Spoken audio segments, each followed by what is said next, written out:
They told us Africa was a dark continent, so I believed it was a dark continent. And they told us that white people did us a favor to come and get us out of... Civilized.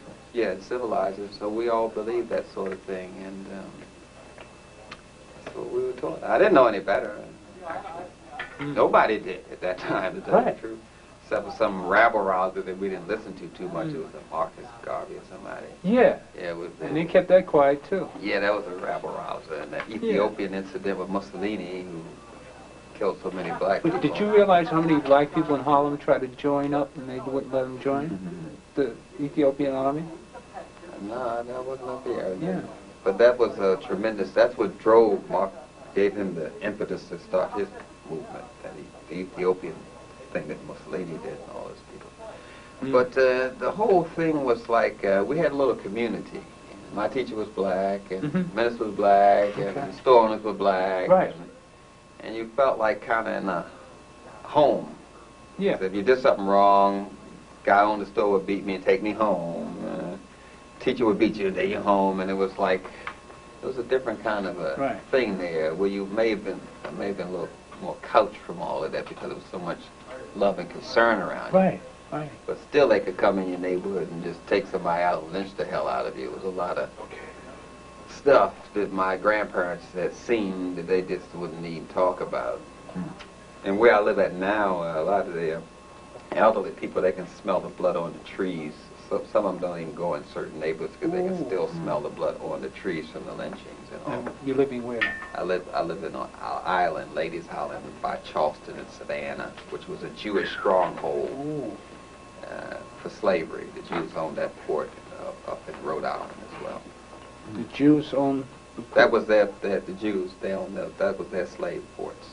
Savannah, Charleston, and up in Rhode Island, they mostly controlled Jews denied that they were involved with the slave trade. Well, that's fine. They can deny that. I mean, it's no problem. I have no problem with them denying things. But you can prove this. Well, it's nothing to prove. It's already been proven. There's many people prove. That's water under the dam.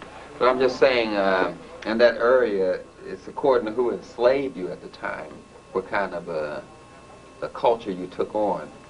Sort of like the Latinos come under Catholicism and the Portuguese, so they're under a caste system of enslavement, and we are a Republican. So the way we were enslaved, we will never get together because they come out of a caste system. We don't come out of a caste system, and now enslavement. And that caused a big problem with us, today getting together. So a lot of when I did my research and wrote books on history, I had to get away from anglicized history. I had to go into the Portuguese and do things very raw. I had to get away from the British version of slavery and all that stuff and got into the Portuguese and Italians. They're really raw, Okay. So I got a different flavor from the slavery kind of thing that was going on. You mean being raw, they're closer to the truth?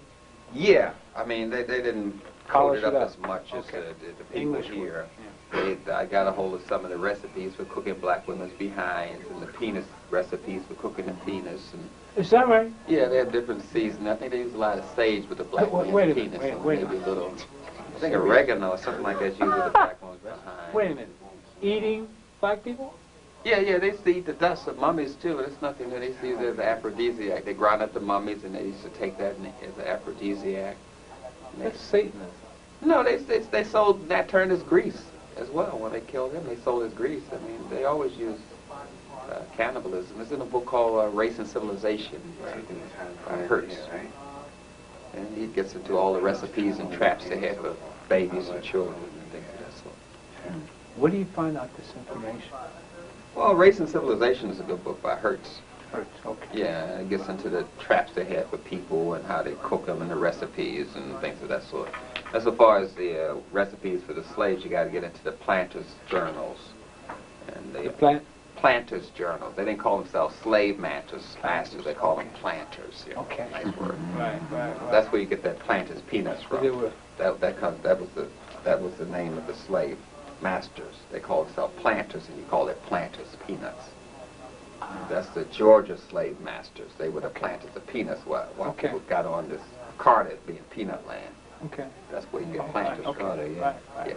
So you get into those kind of works, and you get into the diseases we were getting when we changed our diets: prolapse, uterus, fibroid tumors, prostate disease. All this came with the change from our natural diet, raw foods and fresh fruits and vegetables, onto the the slave diet, it impacted us very devastatingly. Right, of course. Yeah, a lot of black slaves would get diarrhea, so they used to stuff corn cobs up our ass to stop us from having diarrhea because we would lose weight. So they stuffed the corn cobs up out behind to plug up your ass so you wouldn't have the diarrhea and keep the bowel moving in so they could maintain the right weight. And you feed the slaves mostly wheat to give them bulk. You learn all these recipes and you grease them up and all that kind of thing. So I learned how to inspect slaves and things like that from reading that. And I went on a lot of archaeological digs when I first started with Lipianco down in South Carolina. He studied in South Africa. How do you stay sane reading this stuff? I mean, when you know, like we were talking about Emmett Till. I mean, No, you're too young to remember that. I know about it, but I wasn't living. But I mean, when you're living in that kind of environment, like the 50s, and you know, me way up north and you down south, how do you live with the Americans? How do you not lash out at anybody around you when you read these journals on slavery? I mean, what does it do to you?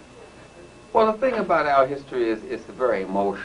Yeah. That's why it takes, when you ask a black child to read history and they just don't read the history, it's because it's so emotional. We're glued to those pages, you know. I can feel it now, man. And when I read the history, I realize that white folks are just mentally ill. And I view them as mentally ill, frankly. My little up on it is that I've been to their caves in Nottingham, England, and I've been to the caves, you know where the caves were, where they have in England. Yeah. And I've been to they got little tunnels in Rhode Island where the slaves come to the pier and they put them underground. They got a lot of caves in Rhode Island, and I've been to those caves, and I got a different sense of their history from going to their door no return and going to their Kemet, which is their caves and the tunnels they have in big cities like even here in New York. You might mention that the European was in caves when we were building pyramids. Yeah, they were in caves while we had indoor plumbing and running water and streets 300 miles wide, long, 300 feet long. We had textile and silversmiths, and they said we were now a very high civilization, Herodotus, and all the historians said we were very civilized. And we had the banking system, the textile system, then we had universities and all that sort of thing going on when the Europeans were still in the caves. So we're talking about 10,000 BC, right? Yeah, but they really didn't get out of that until the 18th century. See, when they came over here with a welfare mentality. Welfare is something from Europe. It's not something in Africa. We didn't have jails. American Indians didn't have jails. Jails and a welfare mentality and orphanages is a part of European culture. They used to put at least 10,000 to 20,000 people children in orphanages a year just in England alone. That they called a lot of children that were raised in orphanages had the name from it, like Columbus. That's the bird that would stay on top of the orphanages. Columbus. They had Exposito, means exposed one. So they have a lot of names that come from being raised in orphanages. They were abandoned by their mothers and fathers and put in these orphanages. And they have a lot of abandoned stories: Hansel and Gretel, Tarzan, Hercules, Oedipus, Cadillac, Paris, because they come out of abandoned kind of culture where they were raised and raped by strangers. And that's traditional part of Greek education. Whenever you're educated in a Greek system, the teachers will always rape you. Even if the teacher's a priest, it doesn't matter. That's part of the initiation ritual of being educated in that system. It's not the educational system, it's based on the Greek system. And when you're in the Greek system, the teachers always rape the students. It doesn't matter if they're priests, it doesn't matter. Now you're saying all this is foreign to Africans. Yeah. All this nonsense. Abandoned children, orphanages, jails, all of this being raised by strangers, going to daycare centers, being raised by us. And we were always kept by our grandmother and aunts. We were never raised by strangers. This is foreign to us. You see the same system being applied in administration for children's services now here in New York. Yeah, that comes from Europe. Right. They just brought Europe over here. They can't control a black person unless they Europeanize them. They can't control an African person who's thinking African. Right. Africa for Africans and Africans alone. But if you think like them, then they control you. So their objective is to season you to get you to think like them. All right, so integration really took away from us as people, as culture. This was the most destructive thing we've done. Integration, yes. right? It's the most destructive thing we've done. Well, Integration. yeah. I agree. Well, I realized that, but when I was in the middle of it, like when Emmett Till was killed, I was in high school. I mean, I was going to, everything was integrated.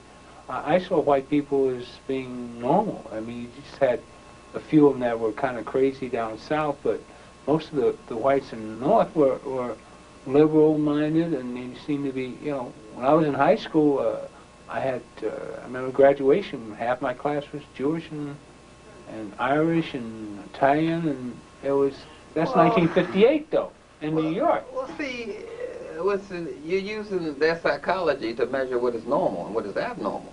Yeah. And that psychology is based on a fairy tale called Oedipus. Mm-hmm. That is a Greek fairy tale. Explain Oedipus. Oedipus is where you get the word ego and superego. Mm-hmm. And Oedipus was abandoned.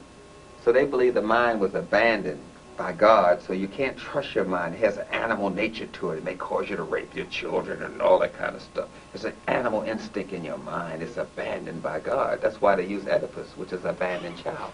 So we use their psychology, which is based on a fairy tale, to understand our mind. It's like using Hansel and Gretel and saying that's the way your mind is structured. Don't listen to Freud. Sick man Freud, who was a masturbator, cocaine, and all that Yeah, stuff. Sick heavy man coke Freud. man. Sick man Freud. Sick man Freud. That's Sick what man Freud. Yeah. Sick man. That's it. Not sick man, but sick man. So But see, we're you using don't- their psychology Yeah. to make an evaluation as to what is normal and what is abnormal. So if we use their psychology, they will be normal. Mhm. So we cannot use their psychology. We have to use an African-based psychology, which has nothing to do with an abandoned child, because we were not abandoned by God. We had mangoes, papayas, indoor plumbing, textile mills, crafts, you know, leather crafts, all that. in the 50s, we didn't know about that. What we knew about was more African than what we know about today.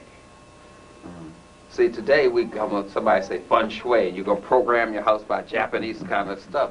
But when our grandmother did it, she called it a knick-knack shelf. And she programmed it. You see, and we knew not to put our shoes on facing the bed, because that you may not come out of the bed. We knew how to keep the energy flowing, as we call feng shui. So you put your shoes out facing away from the bed. We were doing a lot of African stuff, like you say, eeny, meeny, miny, mo, which is eeny, eeny, miny, yo, 1, 2, 3, God. We even played a game based on the male and female principle in a pyramid called hopscotch, which is an African game. Tic-tac-toe is an African game. Jacks is an African game. We were doing more African things then, but we didn't say African-centered, you know, and Afrocentric. Yeah. But we were We doing didn't more know. African things then, just like your grandmother would say, you no count. He's a no count and no good. Mhm. That comes from our culture. When you go through your rites of passage, you become an adult and you count in the community because you're behaving as an adult. So when you don't behave as an adult, they say you no count. So we were using a lot of Africanisms, Okay. and we were probably more African. We knew what